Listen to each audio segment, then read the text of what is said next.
Welcome to the webinar. You have entered as an attendee in listen-only mode.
Okey, Assalamualaikum warahmatullahi wabarakatuh dan salam sejahtera semua. Dah tepat jam 8. So kita mulakan Okey, Waalaikumsalam Wan. Sound clear, screen clear Alright, cantik. So hari ni adalah hari terakhir trading kita, hari Jumaat, dan lepas ni market akan tutup hujung minggu. Okey. Hati-hati siapa yang ada open position over the weekend. Selalunya ada benda-benda yang abang kata yang tak ada dalam kalender berlaku di hujung minggu. So hati-hati. Okey, boleh dengar jelas? Semua yang lain dengar?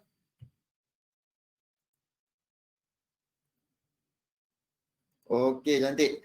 So, okey Sharon. Okey meh. Thank you. Macam tak sihat je. Boleh, sihat. Oh, ni sihat ni. Boleh cover tak indikator market profile? Okey, boleh. Jadi kita buka market profile. Kejap, saya tengok. Saya dah install belum Oh,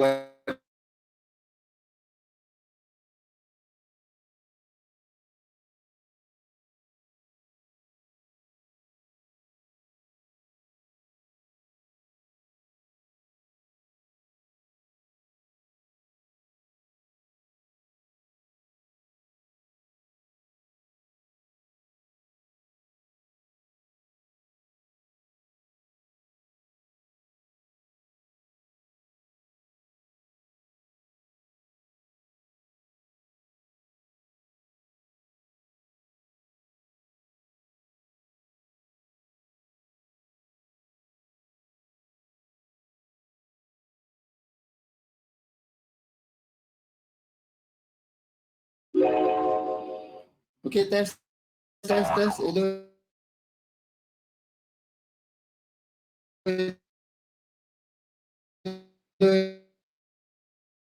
Hello. Hello. Ada tak audio? Wan? Sharon? Amir? Test. Boleh dengar? Tadi macam ada masalah keluar notification. Itulah. Saya pun keluar notification ni. Tu. Sekarang dah okey tu semua sekali baru masuk balik. Tadi kalau itu internet, tapi internet tak tahulah, terputus kejap tadi. Boleh sekarang dah okey Okey, tadi apa cerita?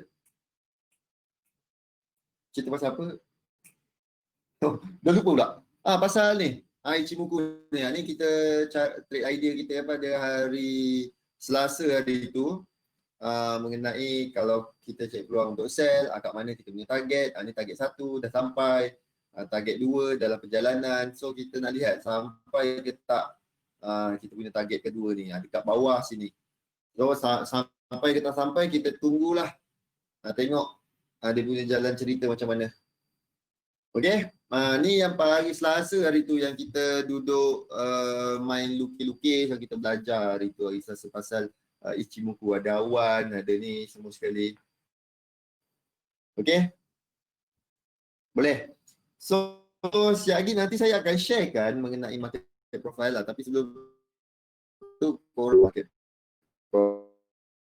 profile punya indikator, custom profile, kena masukkan ni dulu. Okey, so kita baru adjust. Color putih kena tukar color hitam. Objek list, indicator hitam.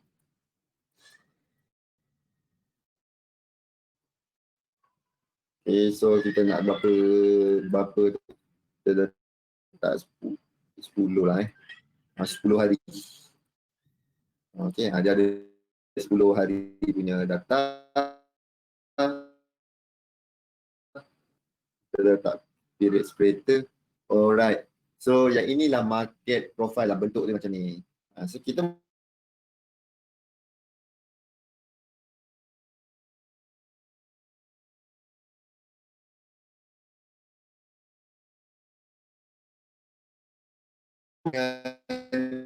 chart sebelum kita masuk market.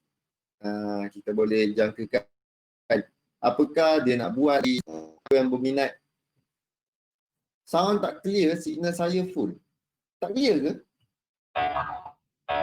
Alamak tu, disconnect lagi. Saya tak pasti. Luar tak hujan.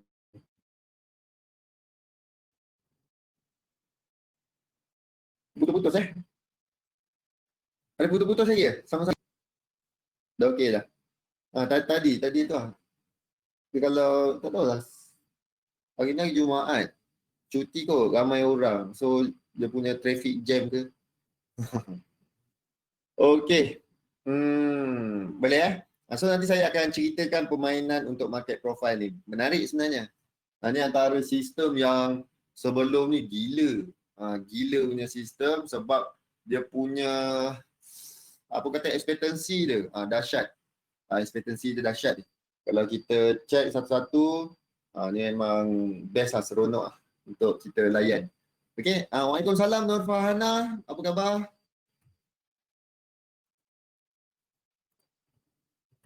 Boleh dengar, Farhana? Okey. Sekejap lagi kita akan masukkan market profile, okey? Dan topik pada hari ini adalah tentang pengurusan. Pengurusan wang. Pengurusan wang, banyak benda yang kita sebenarnya kena lihat.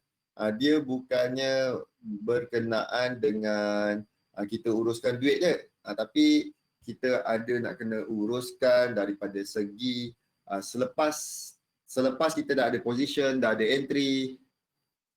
Hari ini speaker baik. Best tajuk malam ni. Okey, Farhana. Hari tu tak okey ke? Semalam tak okey ke?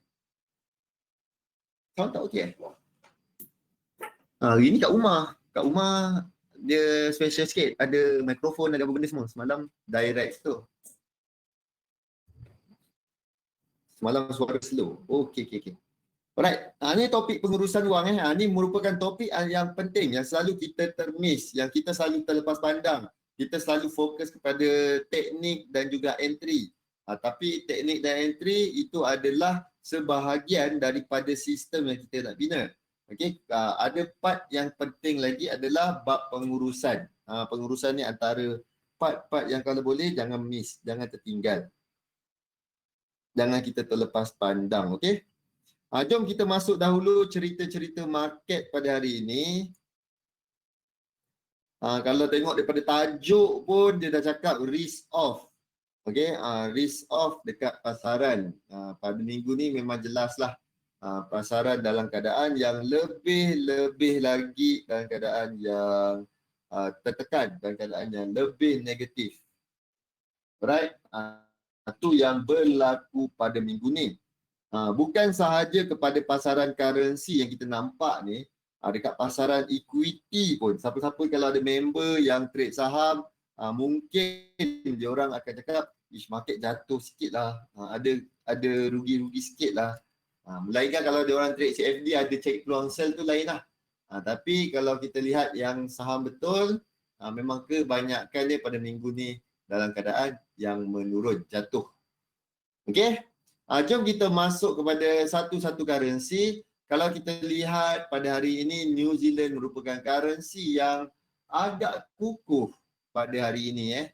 Agak kukuh, agak menarik untuk kita lihat New Zealand. Sebab sepanjang daripada hari Isnin, Selasa, Rabu dan juga Khamis, diorang ni jatuh dia. New Zealand jatuh, New Zealand lemah. Cuba tengok NZD, USD tadi kan dekat chat. Dekat ni. Mana? Ni. Jatuh dia sepanjang minggu ni hari Senin. So jatuh, turun. Dan pada hari ini baru kita nampak ada sedikit membuat comeback, ada sedikit menaik, ada sedikit retrace. Sama ada dia teruskan perjalanan tu, kita tunggulah nanti. Ada tak dia teruskan perjalanan naik sekejap ke macam mana. Tapi setakat ni nampak dia tengah menurun dengan gembira. Tengah menurun dengan gembira. Jumaat ada cahaya. Itulah. Tapi dah nak tutup kita market pukul 3, pukul 12 dia, pukul 12, 1 dia dah start slow, dah nak tutup. Kalau boleh sampai last kita trade adalah pada pukul 12 malam. 12, 1 tu dah kira lewat untuk hari Jumaat. Lepas tu kita tutup position, minggu depan kita buka buku baru. Okey, ni yang kita nampak. Dan GBP merupakan currency yang kedua kukuh diikuti dengan USD. Sebenarnya kalau kita lihat daripada 8 currency ni sampai AUD ni semua sekali lebih kurang dia.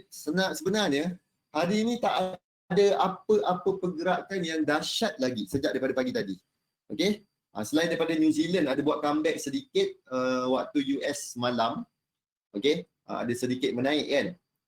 Tapi secara keseluruhan untuk hari ini sebenarnya tak ada apa-apa lagi pergerakan yang dahsyat. Semua biasa-biasa je bergerak. Naik sikit, lepas tu turun balik. Baru turun sikit, dah naik balik. So semua bergerak ke kanan je.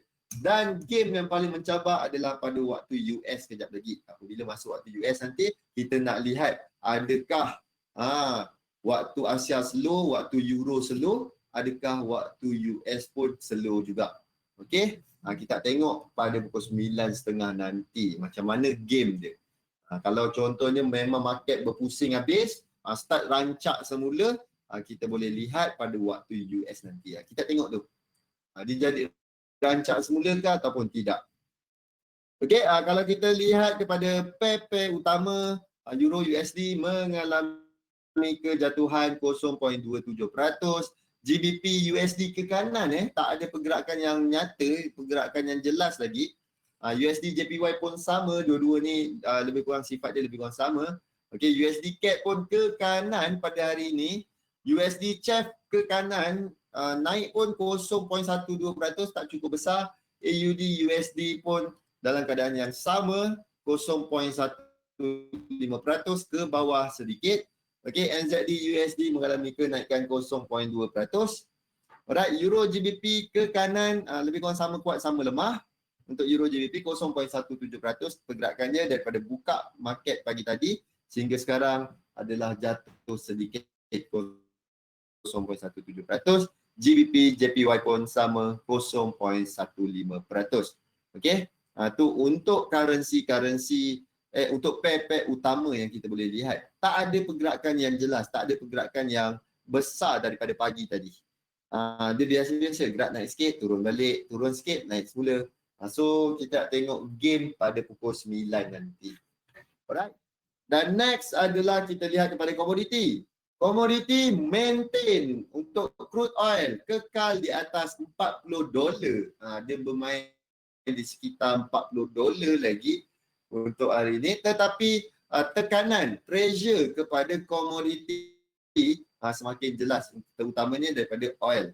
Okey, pressure disebabkan macam ni disebabkan isu stimulus package. Sebenarnya kebanyakan negara dah start apa dah start habis minyak orang panggil. Orang senang cakap habis minyak. Dia dah start slow down, dah start habis minyak disebabkan salah satu faktornya kebanyakannya diorang ada tempoh tau. Macam kita punya moratorium pun sampai lagi berapa hari ni? 5 hari. Kalau tengok dekat Telegram MKN pun dia dah tunjukkan dah lagi 5 hari je. Prepare lah duit korang.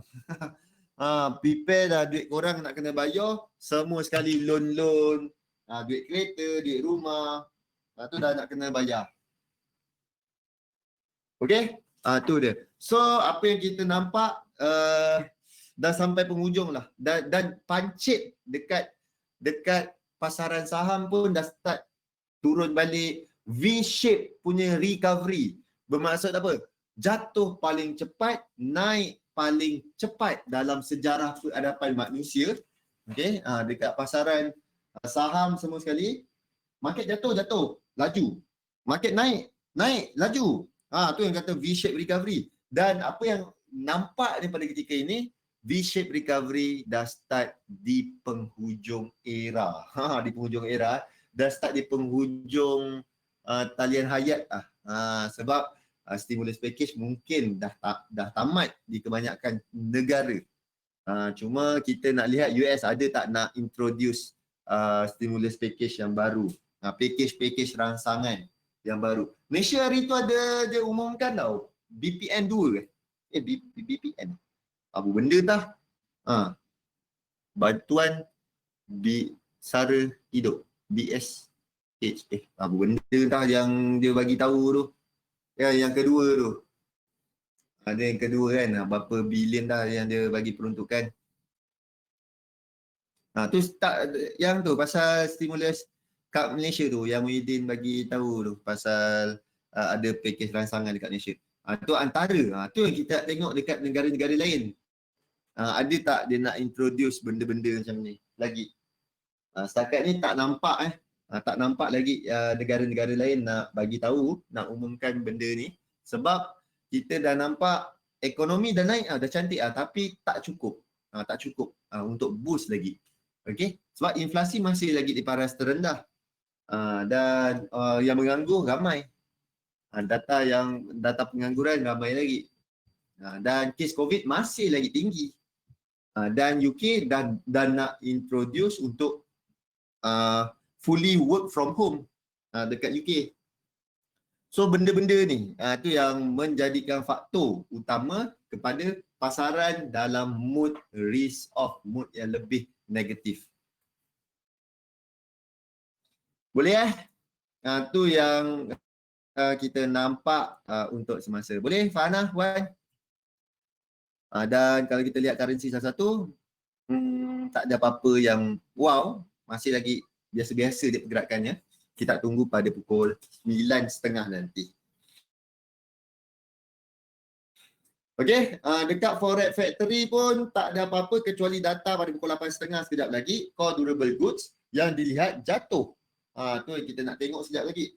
Adakah data dia jatuh ataupun macam mana. Okey, dan ingat pada minggu ni adalah minggu terakhir untuk New Zealand. Daylight saving dia akan start pada minggu depan nanti. Start hari Senin nanti, kita tengoklah waktu New Zealand berubah. Okey, waktu trading, waktu bursa dekat New Zealand open dah start berubah. Okey, boleh? Dan apa lagi yang kita ada? Trade idea kita. Trade idea kita lihat pada hari semalam kita dah mention ada 5 pair yang trigger Euro AUD, Euro JPY tak ada. Tengok ke kanan dia boring gila hidup dia. Ke kanan dia. So boring. Okey, Euro NZD, Euro AUD dah naik tempat sini. Mana saya punya ni? Risk off punya tu. Risk off pula. Dia punya ni. Kat sini atas. Okay. Dan ni target lah kan tulis.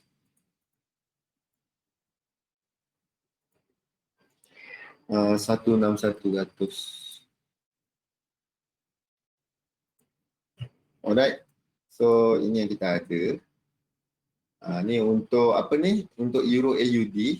Dia dah sampai kawasan yang kita nak. Kita tunggu dia turun ataupun dia tutup dalam keadaan negatif. Sekarang bermain di tempat entry. Okay, next Euro NZD. Tempat kita entry di sini. Dan dia berada di bawah sikit berapa pip? 97, 52 dekat 40 pip. Okay, di bawah tempat entry. So dalam keadaan positif. AUD CAD tengah bermain di kawasan dah dekat dengan stop loss. Okay, dah dekat dengan stop loss punya area. Kalau kita letak stop loss kat sini lah. Tapi kita punya plan kat sini lah sebab dah tak ada reference harga yang kita boleh letak. Melainkan kalau kita letak bawah sini, kita cari peluang dekat sini. Tapi kita dah cari peluang entry kat sini. So, sinilah tempat yang kita letak stop loss di bawah ni. Okay, dia dah tengah turun tempat kita entry atas ni. So, dalam keadaan negatif, sekarang ni, kita tengok dia kena stop loss ke tak. CHF JPY tak ada apa-apa pergerakan, dia turun dengan begitu gembira je. NZD CHF mengalami kenaikan setakat ni. Ini level 1, 100% kat sini. Dan kita punya entry dekat level ni dan dalam keadaan yang positif. Okey, dan NZD CAD dia bermain di sekitar tempat entry juga. Tak jauh lah dengan entry berapa pip 53 dalam 10 pip saja. Okey. Dalam keadaan positif dan itu date 12345 yang kita ada dan next CAD JPY belum sampai ke kawasan yang kita nak. Kita kalau nampak macam ni, ni senang Tapi dari hujung kita dah ada 5 pun. Okey. Kita tengok ada tak level-level yang kita boleh markingkan. Alright, ada satu. Dah ada level kalau dia berjaya naik, tu memang kawasan yang cantik dan kita boleh target bawah situ. Ni memang cantik lah kawasan ni. Okey.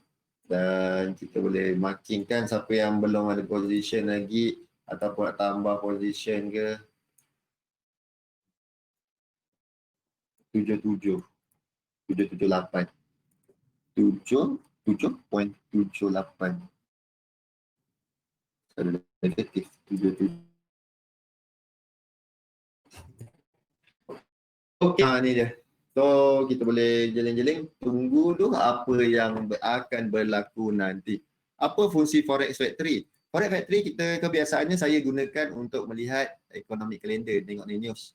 Pukul berapa? Ni pukul 8.30. Sekejap lagi berapa minit lagi Lagi 8 minit, 9 minit lagi kita akan ada news core durable goods. Kat sini data akan diupdate. Boleh Nazir?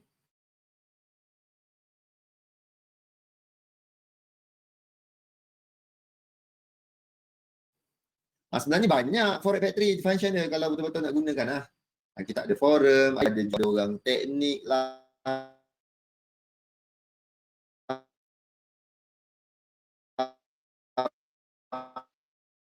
Apa ni? Ni ada forum, dia berborak pasal Euro USD dia ada 114,000 orang sembang. Okey. Dekat dia buat 7,000 orang sembang. Right? Ni DCE 4. Kita dah disconnect. Boleh dengar lagi tak? Hello. Boleh? Boleh? Baru okey. Tadi pasal ni, cerita pasal forum pernah dengar? Ni forum-forum. Dulu saya baca kat sini tau. Cerita-cerita forum, ada forum bahasa Melayu. Audio tersekat. Tadi tu, tak tahu rasa internet disconnect lah. Saya tak pasti. Line tak clear ke? Tak tahu, ini sebab weekend kan. Ni Jumaat yang cuti dia macam ni. Sebab saya guna line ni, wifi kan. So, bila kawasan ni ramai yang cuti, lagi-lagi waktu cuti pukul 8, pukul 9 tu, ni sebab cuti Johor cuti dia straight. daripada Khamis. So orang dah balik Rabu, Khamis tu sekali. So ramai kat. Itu yang line DC tu. Okey boleh? Ni tadi cerita pasal Forex Factory. Dekat Forex Factory, ni ada cerita dia, ni ada news. Okey. Ni ada cerita forum yang paling hot sekarang ni. Banyaklah, selalunya forum.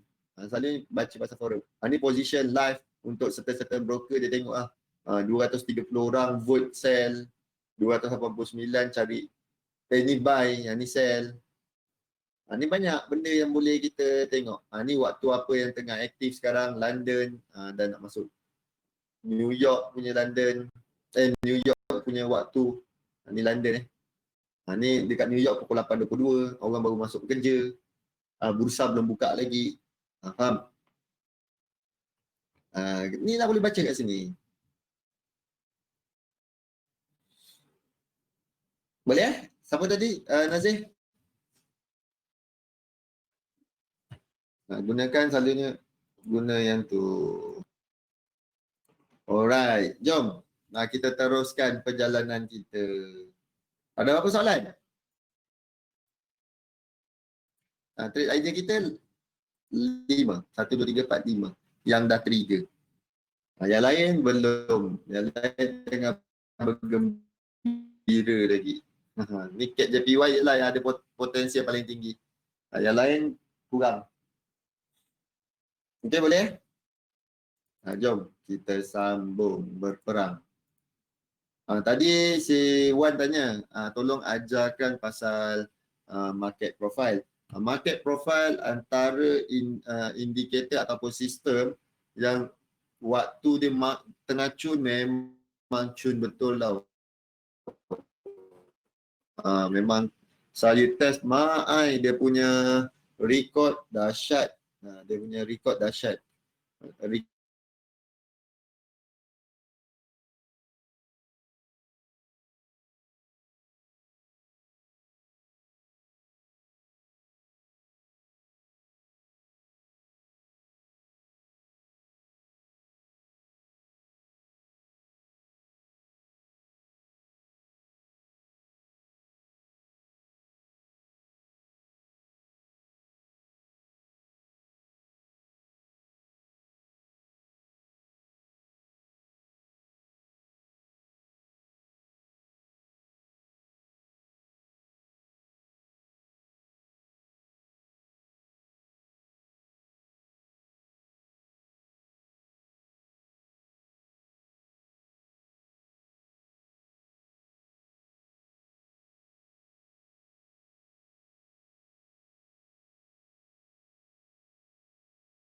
Hello. Ada.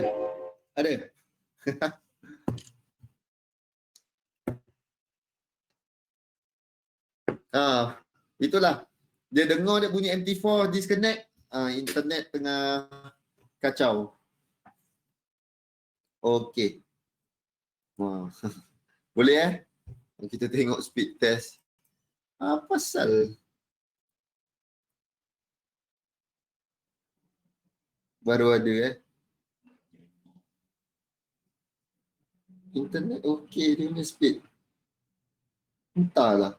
Ini sebab tu je selalunya dia akan reset tau. Maksud dia bukan dia reset tu, maksudnya traffic banyak. Ramai sangat guna. Itu yang dia terdisconnect. Okey. Sambung. Tadi apa tadi? Market profile. Kejap saya nak keluarkan notepad. Nak suruh korang pun salin juga nota. Kita gunakan font cukup tak? Boleh tak font ni? Okey boleh Okey, market. Boleh nampak? Nampak tak? Market profile.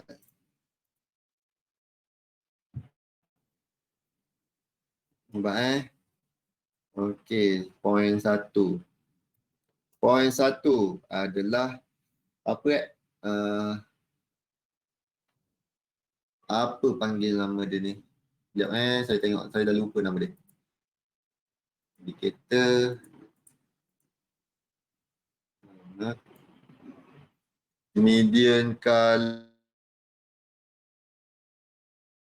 Tulis yang saya ingat dulu, nanti kalau alih-alih terrecall nanti saya tu Pertama adalah double distribution. Okey. Kedua adalah kawasan, ni nama dia lain, adalah kawasan low node. Okey. Yang kedua adalah high and low session. Okey. Yang ketiga kita pakai dulu, yang ni nanti saya tukar Nama dia saya tak tahu, median punya ni. Dah ingat. POC. Point of control. POC. Okey, dia ada tiga benda yang saya memang selalu pakai. Okey, double distribution. Macam mana? Ni ni satu, dan ini bukit yang kedua. Ni low node, celah ni. Okey, celah ni yang saya favorite. Alright, celah antara double distribution. Ni satu distribution, dan ni satu lagi. So ini pertama. Okey. Yang kedua tadi adalah high dan low session. High dan juga low session. Okey, itu yang kedua. Dan yang ketiga adalah kawasan ni. Okey, ada line ni. Line tu kita panggil sebagai point of control. Okey, line tu. Bermaksud, okey, sekarang saya ceritakan maksud di sebaliknya. Okey, yang pertama, yang ketiga dulu. Kita start yang ketiga. Point of control. Apakah POC ni? Point of control. Dalam hari Jumaat, Khamis, Rabu. Semasa hari Rabu ni, order banyak daripada atas sini sampai ke bawah sini. Orang buy sell. Banyak tempat berlaku transaksi antara buyer dan seller adalah di kawasan yang ini. Okey, sebagai titik median dia. Alright, sebagai point of control lah, median point dia. Banyak transaksi berlaku antara buyer dan seller. So dia banyak berlaku sideway. Kebiasaan di kawasan POC berlaku sideway. Okey? Ni. Macam hari Khamis. Ni. Dalam area ni, ni point of control tengah-tengah. Dalam area ni, banyak buyer dan seller berlaku, bertukar order. Sekejap buy, sekejap sell. Maksudnya order lah. Maksudnya kalau kita nak buy, mesti ada orang yang sell. Kalau kita nak sell, mesti ada orang buy. So ini adalah level yang paling banyak transaksi berlaku. Okey, ni kawasan ni. Point dia, level dia adalah yang ini. Okey, dapat yang tu? Untuk point of control. Kebiasaan yang berlaku di point of control adalah berlaku sideway. Kebanyakan market macam inilah. Market sideway. Okey, tengok macam ni. Market hari Jumaat turun. Dia masuk balik ke point of control pada hari Khamis malam. Apa yang berlaku? Market duduk bergeli-geli lagi. Bergeli-geli balik dekat kawasan tu. Kawasan ni. Sebab kebiasaan di kawasan tu memang berlaku transaksi yang banyak antara buyer dan juga seller. Boleh? Boleh tu dia. Dapat yang tu? Jelas okey. Yang tu. So next, guna untuk entry ke? Nanti saya tunjukkan macam mana saya punya permainan. Saya tak suka point of control tempat entry sebab bila kita gunakan point of control tempat entry, dia akan jadi macam ni, sideway. Okey? Saya tak suka gunakan di kawasan tu. Faham saya tak suka gunakan point of control untuk entry. Okey, tapi kita kan that's why saya cakap bila kita menggunakan momen ni untuk bercakap dengan chat. Okey, contoh macam hari ni price turun. Okey, dia turun cantik. Alright, so kita markingkan low note pada hari, low note tak, low session pada hari semalam. Dekat sini. So apa yang berlaku nanti saya akan ceritakan untuk high dan juga low session. Yang saya ceritakan ni apa yang berlaku kalau kita main guna market profile. Okey. Oh, kat sini dia punya POC. So kebiasaan market akan lama dia bermain-main kat sini. So tak nampak dia bergili-gili lama kat sini. Lepas tu dia turun sampai kat low session. Okey. Tapi kalau dia masuk balik ke kawasan POC, dia akan main kat situ balik. Itu dialog kita bercakap dengan chat. Yang pertama. Okey, yang kedua, kita nak tahu pasal low and high session. Low session yang ini, ni atas ni. Okey, atas ni high session, ni low session semalam. Okey, high session semalam, low session semalam. Kita tahu apabila berlaku high dan low session, itu dia memberi maksud apa? Dia memberi maksud, okey, macam ni, harga naik. Sampai dekat atas ni, bermaksud apa? Seller mempertahankan level ni. Okey, supaya tak tembus ke atas lagi. Okey, maksudnya buyer tak dominan. Faham? Buyer tak mendominasi area ni. Seller lebih mendominasi. Sebab itulah harga turun ke bawah. Kalau korang nak berborak dengan chat macam ni. Okey, untuk hari ni hari Jumaat.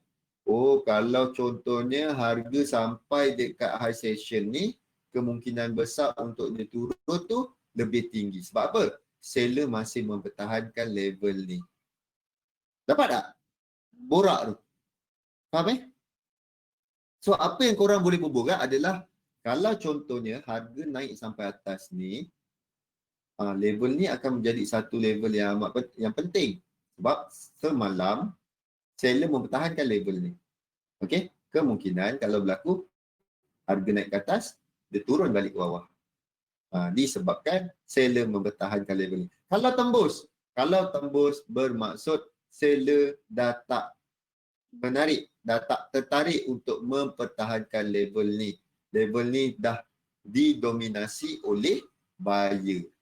Okey, faham? Kalau price ni, level ni tembus, kawasan ni tembus.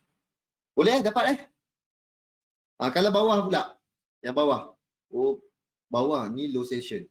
So, kalau harga hari ni turun. Dapat macam mana kat 22 September? 22 September. Sini. 22 September kan ni. Ni low. Okey. Boleh. Sekejap lagi. Nanti cerita satu-satu. Cukupkan cerita 3. Tadi ada 3 kan. Tadi dah faham High and low session nombor 2 tadi. High dan low session. Dan yang pertama double distribution. Low note. Okey, sekarang kita ceritakan celah longkang ni. Celah longkang ni. Okey, ni saya nak ceritakan. Macam mana permainan low note ni. Saya buanglah semua objek tu. Okey, saya tengok tunjukkan contoh yang ini. Okey. Kawasan low ni. Okay, low session. Okey, untuk low session ni dia amat menarik tau. Ni low session. Okey, ni ada satu low session yang kecil ni. Alright. So dekat low session ni saya suka sebab apa? Di low session macam ni. Ni saya ceritakan macam mana. Okey, low session ni bermaksud kalau dia bergerak daripada bawah, dia tembus naik ke atas, low session ni bermaksud seller tak mempertahankan langsung level ni. Okey, buyer terus mendominasi. Itu yang kita nampak apabila price sentuh kawasan low session ni, dia sentuh, dia kemungkinan bounce balik. Sebab apa? Buyer memang 100% mendominasi area ni. Okey, Kalau dia bergerak daripada bawah ke atas. Kalau daripada atas ke bawah tu, terbalik lah, kita terbalikkan. Okey, contoh yang ini pula. Okey, ni ada celah ni kan. Tengok bergerak daripada bawah. Harga naik. Lepas tu dia turun. Dia turun, dekat sini adalah kawasan low session. Okey, dia gerak daripada bawah naik ke atas. So, buyer mendominasi pasaran pada ketika ini. Apabila price turun sampai ke kawasan low note tadi, kemungkinan dia untuk bounce balik ke atas tu lebih tinggi. Sebab buyer mendominasi sebelum ni punya cerita. Faham tak? Ini adalah adegan ataupun kita bercakap, kita bercerita dengan market sebelum kita masuk. Apa-apa possibility yang berlaku di pasaran, kita dah faham dulu. Kita dah buat apa kata, dia punya jalan kerja dulu. Okey? Itu dia. Alright. Sekarang saya nak tunjukkan antara contoh yang menarik adalah pada hari Khamis, Rabu, Selasa. Pada hari Selasa kita trade hari Rabu Okey, ini adalah satu kawasan yang kita panggil sebagai ni contoh tak ada lagi. Kawasan yang kita panggil sebagai high session pada hari Selasa. Yang ini adalah low session pada hari Selasa. Okey. Bawah sini low session pada hari Selasa. Alright, kita nampak kita trade hari Rabu. Okey, price sini pada hari Selasa dipertahankan. Maksudnya ni betul-betul seller push harga tu ke bawah semula disebabkan seller mempertahankan level ni. So harga jatuh balik. Dan pada hari Rabu price terus breakout. Price tembus terus ke atas dan level ni automatic seller tak mempertahankan dia dan kita nampak price cuit balik kawasan sini high session semalam dan dia melakukan bounce naik ke atas. Okey, maksudnya buyer dah mendominasi area sini. Alright, dapat tu untuk low session, high session hari Selasa. Okey, dan kita habis hari Rabu, kita dah ada low session, high session dan juga low session. Tu dia. Inilah permainan yang selalu saya main. Cuma dulu saya stop disebabkan bukannya benda ni tak bagus. Saya stop sebab saya menggunakan MacBook. So saya tak dapat nak access market profile. Saya suka entry waktu low note dan juga high and low session. Dia lebih kepada intraday trade. Okay, day trade. Harian punya trade. Serius, agak best kalau kita pakai. Okay, cuba tengok low session, low note ni. Okay, ni kita tutup, kita delete.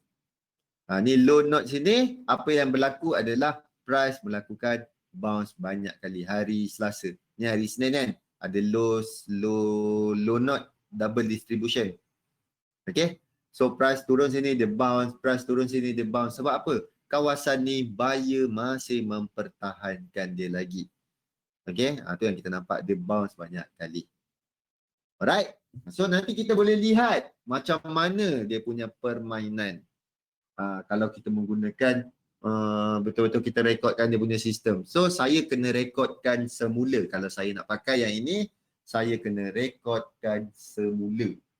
Kena rekodkan semula sebab saya dah stop hari tu. Tak dapat access market profile, saya stopkan. So kita gunakan yang support and resistance menggunakan Renko. Boleh? Kita gunakan support resistance guna Renko. Kalau nak gunakan yang ini, kita kena test dahulu dia punya expectancy. Okey, boleh? Dan kita masukkan ke dalam Excel kita nanti. Alright? Boleh? Boleh untuk market profile? Ada 3 poin utama. Double distribution, kita akan dapat create low note, high and low session dan point of control. Point of control saya tak suka. Sebab apa? Apabila price jatuh dekat kawasan point of control, kemungkinan next movement dia akan jadi macam ni lah. Tengok ni. Ni point of control sini kan. Dia duduk main di situ lagi. Kan boring nak mampus tu. Boring lah balik. Dia dah masuk di situ balik. Dah tak best. Okay? Dah tak best. Faham? Inilah permainan yang gila-gila buat duit sebelum ni. Okay? Sebab sekarang tak buat duit. Sebab saya tak test, so saya tak boleh cakap dia tengah buat duit ke tak. Okay? Kita kena test dahulu dia punya expectancy macam mana. Boleh? Ada apa-apa soalan setakat ni? Sebelum kita masuk topik kita. Part pengurusan wang. Berapa slide kita? Okey, 20. Ada? Okey, tak ada Okey, pengurusan wang, cara penggunaan dan pengiraan henti rugi. Ni gunakan stop loss. Okey, pengurusan wang ni macam mana? Dia adalah mengehadkan, kita letakkan dahulu berapakah limit yang kita nak gunakan ataupun risiko yang kita nak ambil untuk trade, untuk 1 minggu, untuk untuk bisnes ni, berapakah risiko yang kita nak ambil. Itu antara benda-benda yang kita perlu tahu, yang perlu kita kenal pasti dahulu. Kajian menunjukkan prestasi pedagang berkait rapat dengan kaitan dengan risiko. Okey, kalau kita tak tahu risiko kita, kita kemungkinan gagal dalam pengurusan duit kita sendiri. Okey, boleh? Ni contoh-contoh elemen penting dalam menguruskan wang. Stop loss di setiap entry. Okey, kalau kita tak nak gunakan stop loss, tak ada masalah. Yang penting kita tahu dekat mana kita akan salah jika price berlawanan dengan arah trading kita. Dekat mana kita salah, kita kena kenal pasti yang tu.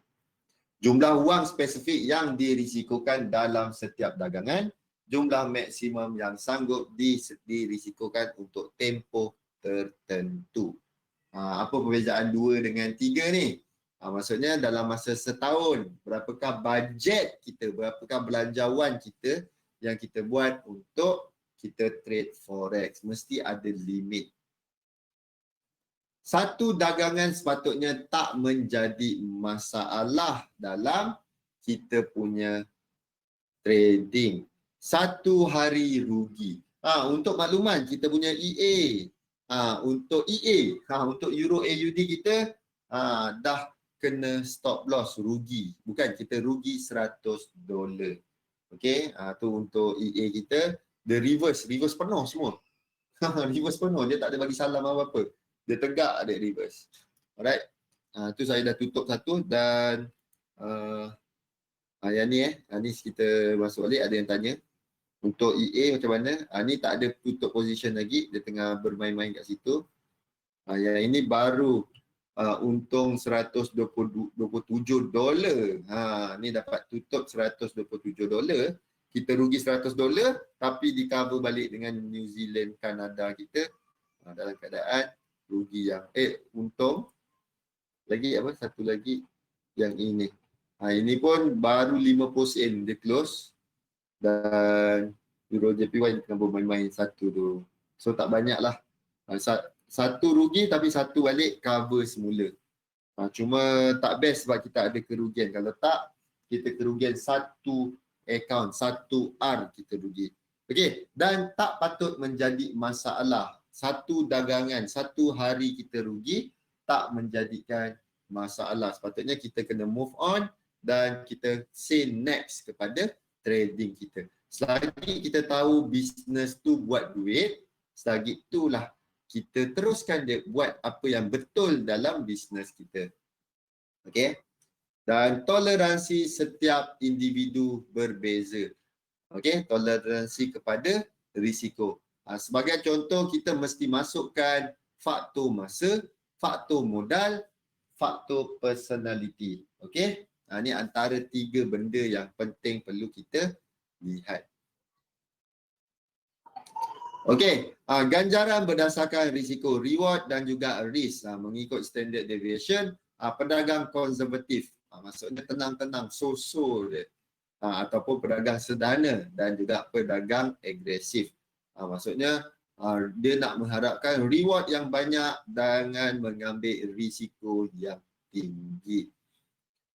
Okey, kalau kita punya reward rendah, kita punya risiko pun juga rendah.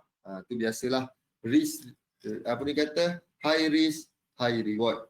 Okey, tapi saya tak suka. Dia macam saya macam ini high risk terus macam terus nak run up, nak habis lah kalau menggunakan high risk. Okey, kalau saya lebih menggunakan konservatif, slow, tenang-tenang je. Okey, dalam trading. Profil risiko. Ni jumlah risiko untuk setiap dagangan mengikut profil risiko pedagang. Yang ini antara benda yang boleh kita pakai. Untuk pedagang konservatif adalah 0.1% hingga ke 1.5%. Itu bergantung, okey. Saya setuju yang ini. Maksudnya satu entry saya hanyalah 0.1% daripada jumlah jumlah peruntukan untuk trading. Okey, hanya 0.1%. Kalau dia bagus sikit, saya pakai 0.2%. Dia bagus lagi sikit, saya pakai 0.4%. Itu je. Okey, kecil, memang kecil. Tu untuk pedagang sederhana 1.5% ke 3%, ni saya dah tak pakai. Agresif 3% hingga 5% pun saya tak pakai. Saya pakai yang ini. Okey, 0.1% hingga 1.5% yang paling kecil sebelah sini. Okey, penentuan saiz posisi, untuk kita kira lot size, kita boleh gunakan position size calculator yang ada dekat dalam Baby Pip, semua kita boleh pakai. Okey, kita mesti tahu berapakah peruntukan, berapakah lot size yang betul untuk kita masuk market. Jangan main teka-teka. Kita kena gunakan lot size yang betul. Setiap orang berbeza lot size. Kita kena tahu berapakah lot size kita. Setiap orang lain, berbeza-beza lot size. Boleh? Boleh Alright. Dan kita mesti kena tahu stop loss. Wajib tahu stop loss, itu wajib. Bila kita tahu stop loss, barulah kita dapat tentukan kita punya lot size kita. Ni sebagai contoh pengiraan jumlah untuk saham. Katakan anda melihat corak double bottom dan ingin membeli saham Apple dengan merisikokan $1,000. Saiz posisi kita 1,000, jumlah dirisikokan. Bahagikan jumlah entry rugi $10. 100 saham memerlukan 15,000 untuk modal. So apa dia masukkan ni? Okay, ni kat mana letak stop loss? Kalau contohnya kita akan rugi $1,000, tapi untuk beli saham ni kita perlukan duit sebanyak $15,000. So kita kira lah jarak $10 dekat entry 150, stop loss dekat 140. Okey, kita akan rugi sebanyak $1,000 jika price reverse. Kita beli 100 unit saham. Okey, yang ini pun kita jumpa saham double bottom dan kita buy, kita sell ini CFD ni Google dengan merisikokan $2,000. So saiz posisi 2,000 bahagi dengan $50. So 40 saham. Okey, 40 saham. Harga lot size saham kita adalah 40. So 40 ni berapa sebenarnya? Kita punya lot size 40 kalau dekat CFD satu lot 10. So kalau tu kena 4 lot. 4 lot kita sell untuk CFD ni. Untuk forex kita semua dah masing-masing dah expert. Ni boleh gunakan position size calculator senang. Okey, kita tak tahu berapakah lot yang betul untuk kita masuk market. Okey? Berapakah lot yang betul untuk kita masuk untuk buy dengan sell tu. Okay, ni untuk sell. Boleh gunakan position size calculator simple. Okey, nisbah dan juga ganjaran, risk dan reward, jangkaan dagangan, point balik modal, tu break even. Okey, yang penting risiko dan juga ganjaran, risk dan reward. Yang penting sekali adalah mesti reward lebih besar daripada risiko. Itu benda wajib. Okey, benda wajib untuk semua trader. Jangan kita punya reward tu lebih kecil daripada kita punya risiko, risk kita. Sebab tak berbaloi. Kita nak berniaga mesti nak, kita kena tahu benda tu berbaloi ataupun tidak, baru kita ambil keputusan untuk ambil risiko tu. Okay, pengiraan dia macam tadi yang dekat, ni lah contohnya jarak dia kira berapa ni, 100 pip, ni ganjaran 150 pip. Tu benda standard. Okey, maksudnya risiko kita 1, kita punya reward 1.5. Ini benda wajib. Kita mesti risiko ataupun kita punya reward mesti lebih besar daripada risiko kita. Antara ni 1.3, 2.1, risiko 1000, ganjaran 500. Nak buat ni boleh, tapi kena winning rate gila-gila. Maksudnya kita buat kerja banyak. Penat. Ni penat. Okey. Agak penat. Ni jangkaan expectancy. Ni antara formula-formula yang dia boleh buat. Kita kena kirakan purata. Purata berapakah kita akan dapat. Jangkaan ni expectancy. Jumlah purata jangkaan yang menang atau kalah untuk setiap dolar yang dirisikokan. Kita wajib buat benda ni. Antara yang kita boleh gunakan adalah yang tadilah yang ni. Kita boleh menggunakan yang ini. So, mengikut kita punya sistem sekarang, kita punya mana kita punya ni? Asal saya boleh selak sebelah? Tak ada dia punya tu. Okey, kalau ikutkan daripada sistem kita, kita punya expectancy jangkaan 0.65. Letak $100, kemungkinan dapat $65 seminggu. Okey? Letak $100 untuk satu position, mungkin dapat $56 untuk satu position. Untuk sistem kita ni, inilah dia punya expectancy, jangkaan. Mesti kita trader, mesti kita kena tahu apakah jangkaan kita. Okey, itu benda wajib. Okey, ni dia ada formula-formula dia. Walaupun kita punya win rate tinggi, risk reward keparit, untung purata 200, rugi purata 1000, memang keparit. Dan sebenarnya kita menderma sahaja ke dalam market. Okey. Tengok menang ni 80% menang, kalah 20%. Tapi purata kita menang $200 je. Rugi $1000. Ni yang jangkaan. Ini adalah lebih kurang macam EA kita. Okey. EA yang kita buat tu, kita punya expectancy dia 0.2. Kecil. Point balik modal. So, apa yang ni dia tunjukkan ni? Ganjaran contoh kalau macam ni risiko 1, okey, ganjaran 0.25. So kalah 20%, 80%. Ini adalah balik modal. Dalam 10 kali trade, inilah dia punya simbol. Contoh risiko 1, 0.25. Win rate kita mesti macam ni. 1, 0.5, 33%.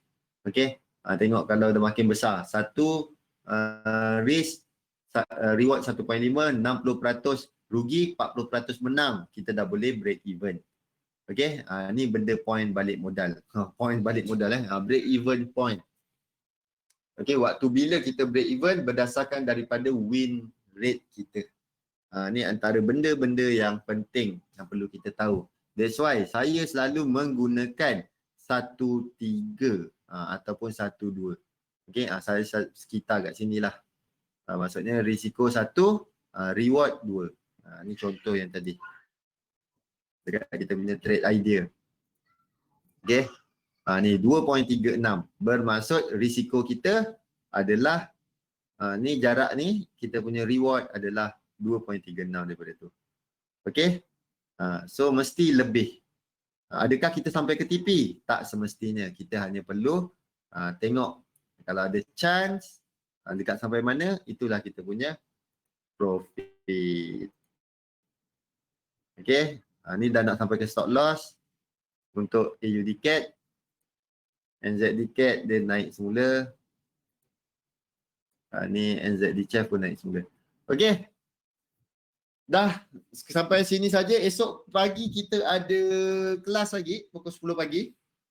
Jangan lupa untuk hadir untuk kita bergembira sama pukul 10 pagi. Alright. Ada apa-apa soalan setakat ni?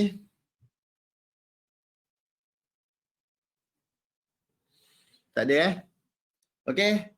Semua, Assalamualaikum Fana. Terima kasih Wan. Terima kasih. Semoga dimurahkan rezeki sehingga ke anak cucu. Okey, bye-bye Wan. Assalamualaikum warahmatullahi wabarakatuh dan salam sejahtera semua. Okey, Chun Jin Fei. Thank you Fana. Waalaikumsalam.